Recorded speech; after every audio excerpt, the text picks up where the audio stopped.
今回は、ボーイング777とボーイング787の見分け方を紹介します。まず777は、少し難しいですが、一つ目は非常に大きいことが特徴的です。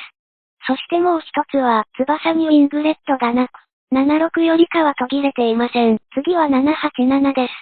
787はとても簡単で、エンジンを見ればすぐにわかります。エンジンの後方部分が騒音防止のためギザギザになっています。この話は秘密ですよ。ANA は大体広告、商品に787を使用しています。